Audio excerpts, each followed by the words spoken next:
motivation for a surgeon to come into hospice in those days, I think was, certainly for me, a little bit complex. A lot of it went to just the training I had had, the way I had been raised. My dad was a surgeon. I grew up not knowing that there was another branch of medicine. But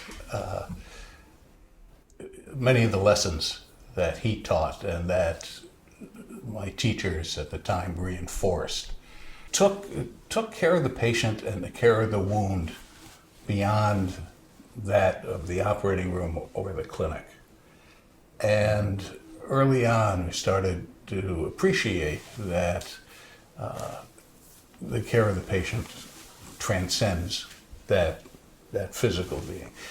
I wonder if you could reflect on what the principal obstacles were in trying to promote hospice and palliative care in this area.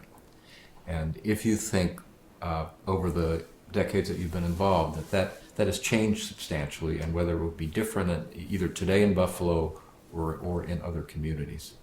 The early obstacles were certainly a lack of knowledge about the field. We hadn't been taught, we hadn't been trained, we hadn't been exposed. What we picked up from almost serendipitously from colleagues, from what little was being published at the time, and pulling all that together.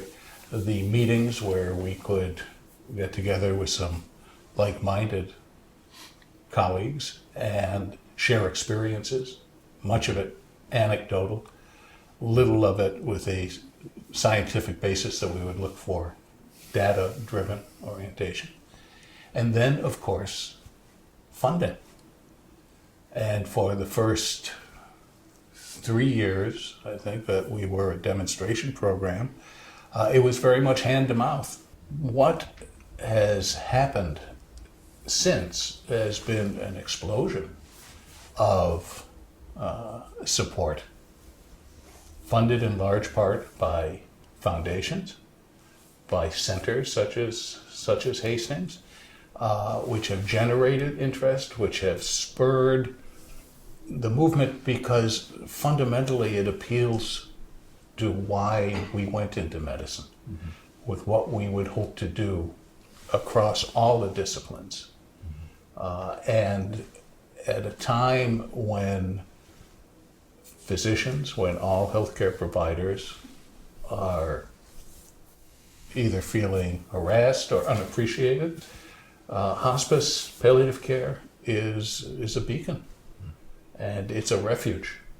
And I think our reception witnessed the growth of hospice programs, more than 3,500, 4,000 across the country in 30 years.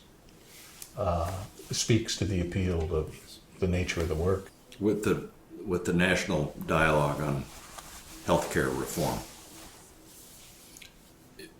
should end-of-life care be a significant piece of healthcare reform?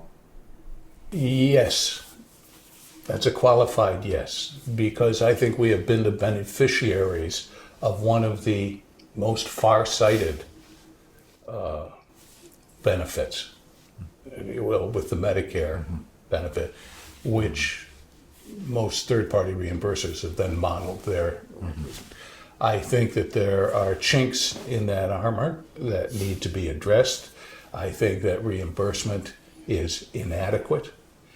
And I am sorely distressed by the winnowing of home care services in general, which seems to me not to recognize that we have an aging population with increased frailty that need support to keep them out of our acute care centers. My grandmother used to say the hospital's no place for someone who isn't feeling well. And, particularly we're not geared to meet the needs of that particular patient population. I know when we talk of healthcare reform, perhaps we should be thinking more about what is covered rather than who is covered.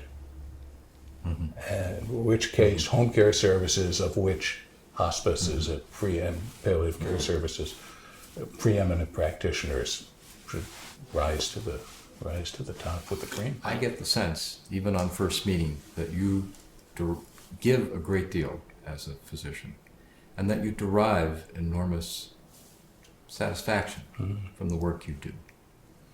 And I wonder if you could talk a little bit about those satisfactions are. There's a difference between treating a disease and dealing with the patient's illness. You know, diseases we teach occur in organs, and illnesses occur in people. The thing that's always been most rewarding for me is to be able to treat illness.